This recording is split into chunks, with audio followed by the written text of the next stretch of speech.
Perkali variasi. Perkali variasi, salah satu indikator juga kita ada mean, median, kita ada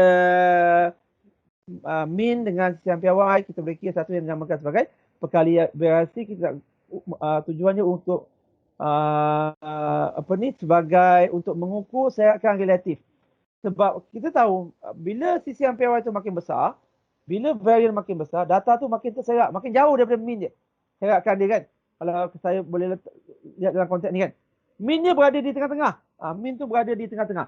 Kalau saya lukis begini, raja saya, maksudnya siang piawai saya boleh katakan relatively besar berbanding dengan yang lain.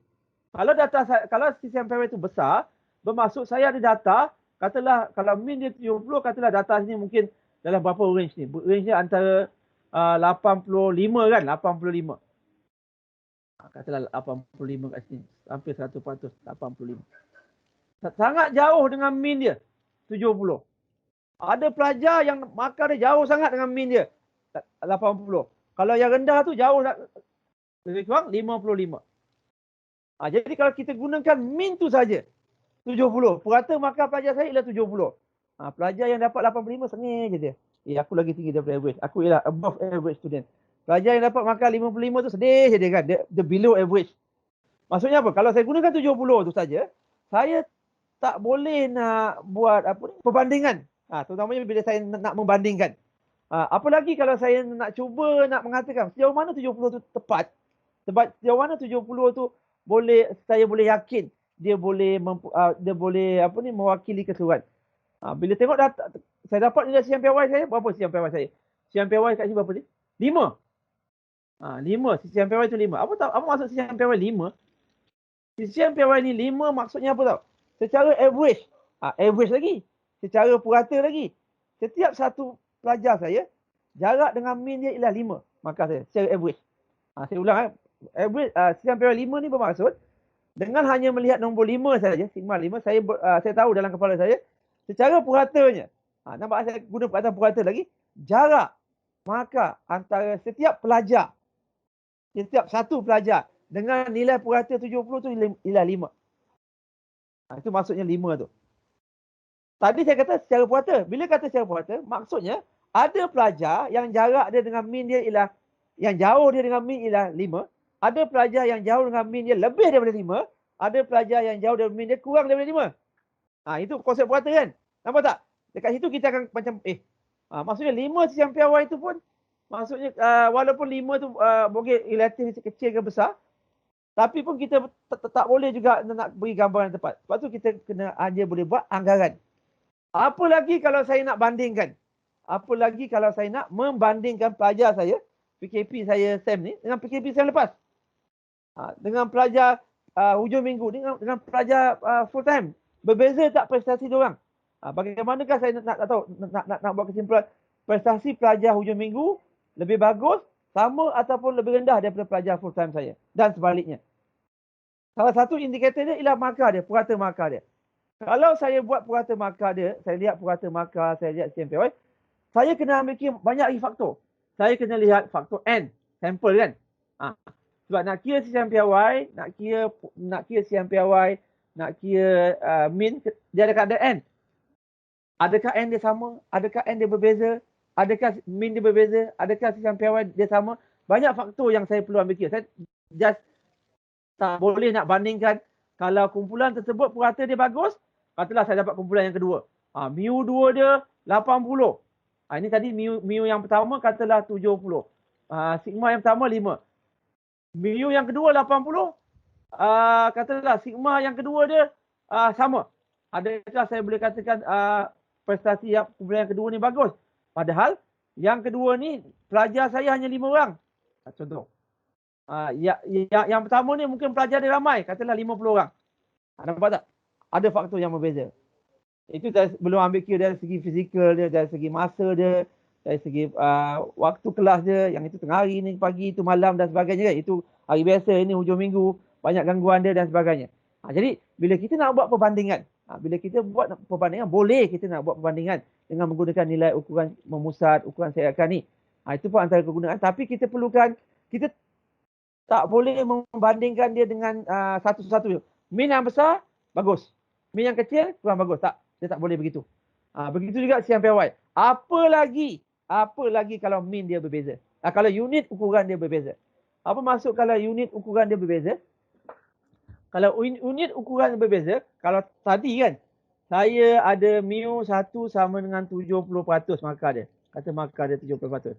Mu yang kedua pun 70, tapi 70 kilo. Macam mana? Macam mana saya nak katakan 70 kilo sama dengan 70%? Kalau unit yang berbeza, pun kita tak boleh buat perbandingan secara terus.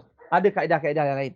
Salah satu dia ialah kita gunakan perkali variasi, CV ataupun coefficient of variation untuk mengukur perbandingan, untuk menunjukkan relatif pada mean, untuk membuat perbandingan serakan antara dua atau lebih kumpulan data yang diukur dalam unit yang berbeza atau data dengan mean yang berbeza tapi unit dia sama. Jadi apa yang saya nak katakan kat sini lah, kita gunakan perkali variasi bila kita nak buat gambaran kumpulan data mana yang lebih serakan dia lebih besar berbanding dengan kumpulan data yang lain. Iaitu perkali CV simple je, iaitu sama ada untuk populasi, untuk sampel, sisian piawai. Ingat dia gunakan sisian piawai. So far semua selang yang kita bentuk dia gunakan sisian piawai, bukannya variant. Berhati-hati nampak ini sisian piawai sigma. Dia gunakan sigma. Okey, ini sigma. Gunakan sigma. Chebyshev pun gunakan sigma. Perkali variasi pun gunakan sigma dan S sisian piawai. Maksudnya dia gunakan sisian piawai. Okey, contoh. Saya ambil contoh harga saham. Kebetulan contoh ni pun harga saham. Saya ada harga saham A, harga saham B. Average price dia yang kita kira tadi dengan standard deviation dia. Saya nak tahu yang mana lebih volatile. Salah satu dalam stock market ni kita bila saham ni high risk, high return. Lagi volatile saham tu ada setengah investor dia suka. Sebab dia punya peluang untuk dia markup tu tinggi.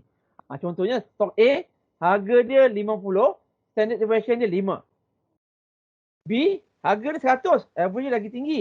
Tapi dia punya standard deviation dia sama. Dari segi serakan berdasarkan standard deviation dia sama. Unit dia sama, tapi variant mean dia berbeza. Adakah kita boleh katakan B mempunyai harga dia lebih stabil, kurang stabil ataupun performance lebih bagus? Kita perlukan satu indikator. Tak sesuai kalau kita gunakan mean sahaja. Okey, jadi bila saya kira dia punya perkali variasi 5 per 50 darab 100 per persen, 5 per 100 5%. Jadi kalau perkali variasi yang tinggi, kita menunjukkan saham tersebut mempunyai volatility yang lebih tinggi, iaitu dia lebih tak stabil. Kadar turun naik dia sangat tinggi. Compare dengan satu lagi. Berdasarkan contoh ni, saham A, CV dia 10%, B 5%. Jadi kita boleh buat konklusi bahawa stok harga B lebih stabil berbanding dengan harga saham A. Jadi itu kalau dari segi trader, mana satu yang dia nak trade, sama ada yang A atau B. A volatility tinggi, mana risiko dia sangat tinggi, kadar kenaikan dia 10%. Kalau B dia range dia, harga dia mungkin sekitar 5% daripada mean dia. Dia punya plus minus dia lebih kurang begitu. Jadi begitu juga kalau satu lagi antara A dan C. A dan C berbeza daripada mean dan juga CMPY. A CMPY mean dia tinggi daripada C, CMPY pun tinggi daripada C. Maknanya A ni dari segi purata ni, harga dia ialah RM50 tinggi, average dia. C RM8 je harga saham dia. Standard deviation dia 5. Maknanya dia lebih volatile compare dengan C. C maknanya RM2, maknanya harga dia mungkin boleh pergi sekitar dalam lingkungan RM2 saja. Yang mana lebih stabil, yang mana lebih volatile. Kalau kita lihat base pada A, base pada standard deviation, mungkin A saja. Tapi indikator itu tak tepat.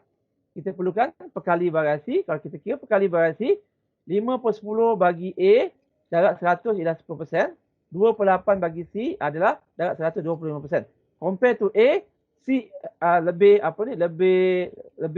unstable, lebih volatile, ataupun saham C lebih tak stabil berbanding dengan A. Jadi kalau kita lihat daripada stok A, B dan C, kita boleh katakan C lebih tak stabil, A yang kedua stabil, C paling tak stabil, A yang kedua, B adalah yang paling stabil. Sebab kadar B CV dia hanya 5%. Ini salah satu kegunaan perkali variasi dengan konteks salah satu kegunaan ukuran memusat dan ukuran serakan dalam konteks perkali variasi.